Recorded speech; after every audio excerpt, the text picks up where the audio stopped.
I want to talk about something else going on recently. We're going to stay on Wisconsin a little bit, but also branch out to Montana, North Carolina, and Colorado. I want to focus in on college towns across the country. College towns used to be somewhat of political battlegrounds, and in a lot of cases used to be Republican leaning. People forget this, but in 2000, Gore and Bush tied for the youth vote. It's not always guaranteed that the young people vote Democrat. That's not written anywhere, and that's not how the history has been. So when we look at some of these college counties, specifically, let's focus on Dane County in Wisconsin. In 2000, Dane County in Wisconsin was Democrat plus 30. Now it's Democrat plus 55. That's a 25-point swing towards the Democrats. And Dane County is also such a huge population center that the political calculation of Wisconsin that Republicans relied on is shifting. So one of the guys who was running, who ran the 2004 re-election campaign for George Bush against John Kerry, he said that this shift, that this massive vote in Dane County, this is a really, quote, this is a really big deal. What Democrats are doing in Dane County is truly making it impossible for Republicans to win a statewide race, and he's calling it the Republican killing Death Star. What a nerd, good. Right? That's good. No, I love it. I love it. Yeah. But now, between Dane and Milwaukee, Republicans are going to have a really hard time winning Wisconsin. And I think Wisconsin is their best chance to flip to Trump in 2024 in the presidential general. Yeah. And if we got a 2004 Republican strategist saying, guys, there is a Republican killing Death Star in Dane County, I don't know what Republicans are going to do if they can't even flip Wisconsin. Then you're looking at maybe flipping Nevada.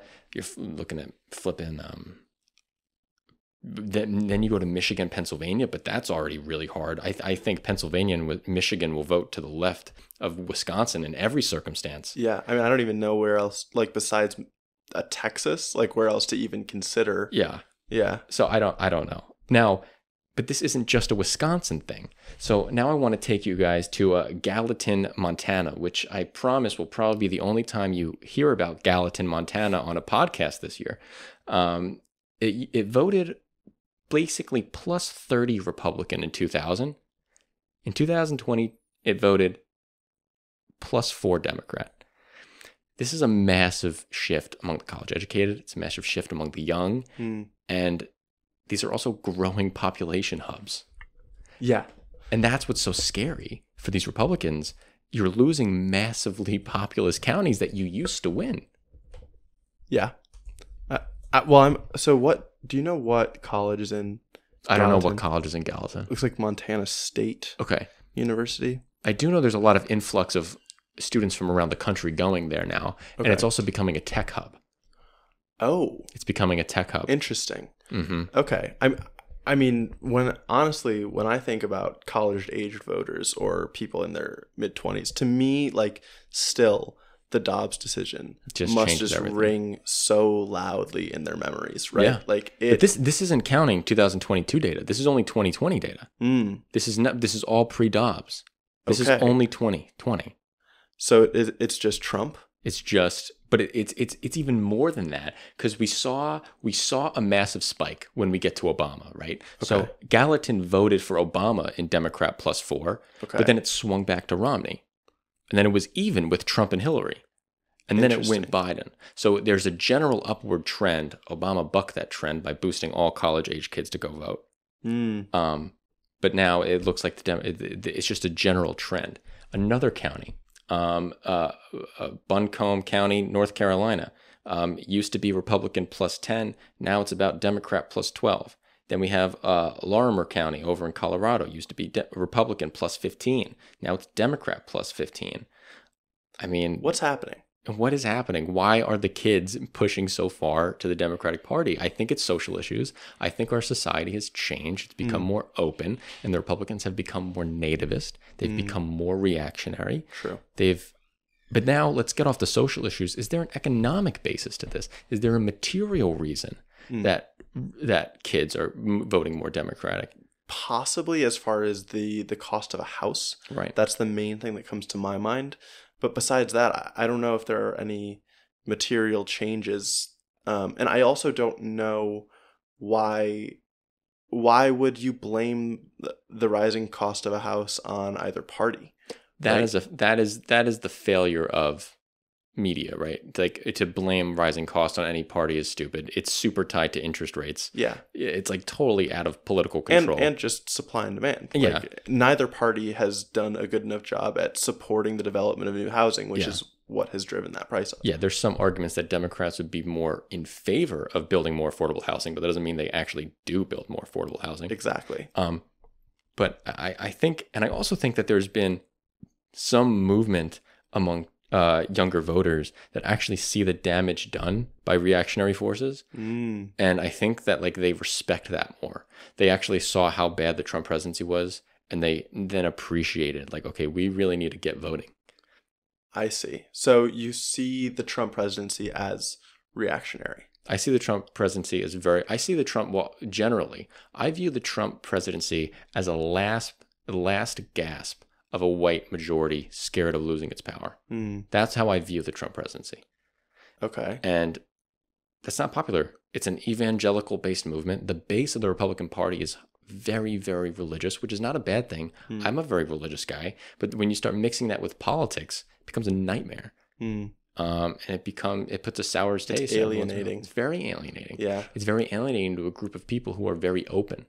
Yes. And don't want any type of alienation to anybody. Sure. And one party's running on that. Yeah. Yeah. And then you talk about student loans too. I mean, these people are knowing that they're going to be burdened with student loans forever. And you have one party who's trying to do the right thing, give relief, make the student loan payments easier to pay off by decreasing the percentage that you have to pay towards your income for 20 years to get them canceled. Joe Biden took it from 10% to 5%.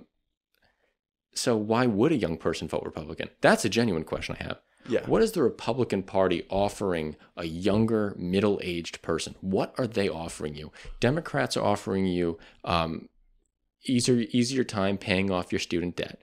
It's offering you, trying to get you childcare for early development. It's trying to get you better healthcare coverage. The Democrats did get you healthcare up until you're 26. You can be on your parents' insurance plan. What is the Republican Party giving the young adult? Well, this is where I think the studies and research that's been done on why people vote is important, because people honestly rarely vote for their own self-interest. Like, the reasoning is usually under 20%. And instead, 60% of it is like out of ideological reasons or out of like a sense of duty to do the right thing. And there are still so many people who just think that, even if it's not going to help them, that making our economy more free market by reducing taxes is the right thing to do. Yeah. Even though the argument of the Democrats is to implement more taxes on the wealthy and on corporations to redistribute to people who have less, who are often going to be those right out of college people. Yep. So something is happening, guys. I don't know how Republicans can really pull out of Wisconsin. I don't want to say that, because I don't want to like say Wisconsin's in the bag for Democrats and then be wrong. But if Dane County votes like this, how it did in these special elections, and represents the same percentage of the statewide turnout, it's going to be really hard. Yeah, the signs are just pointing towards Wisconsin being blue. Yeah, and so far it looks like the general election is going to be blue, with the special election being a Democrat plus 12 swing. If that changes, we'll tell you. We'll talk about the next special elections that come around, and we'll update that tracker. Yeah. But it's just interesting to know that right now we are currently at the same point as 2018, which was a massive Democratic wave. Yeah, I want to bring this conversation. I know we've been here for a while, so I know, but this is the best topic right now. Yeah, this is really interesting.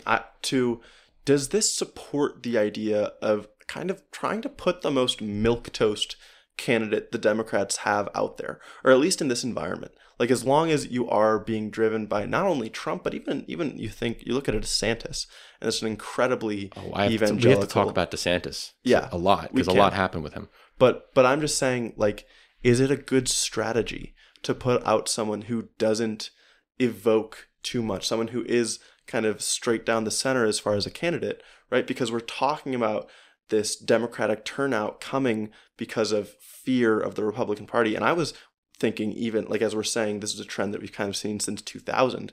Maybe this is something that can be tied to the Supreme Court and what the Roberts Court has been doing. Definitely tied to the Supreme Court. I think the younger generation is way more noticeable of the Supreme Court generally. Yeah, and so having someone like Biden instead of a Bernie Sanders, right, could be really advantageous for Democrats as far as getting those swing voters.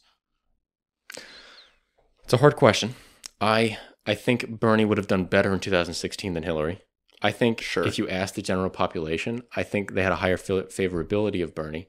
Even currently, Bernie has a higher favorability nationally than Joe Biden as of right now, with almost the same name recognition. But I do think there is something to having a guy at the top of the ticket who looks like he's just a leader and he's not a crazy guy.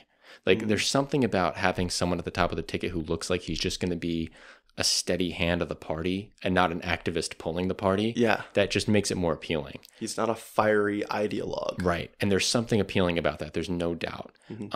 There's a governor that we should talk about next week, Andy Beshear down in Kentucky. He's up for re-election in November. That's going to be an election we're going to talk about a lot. Andy Beshear, I think, should be a national figure for Democrats.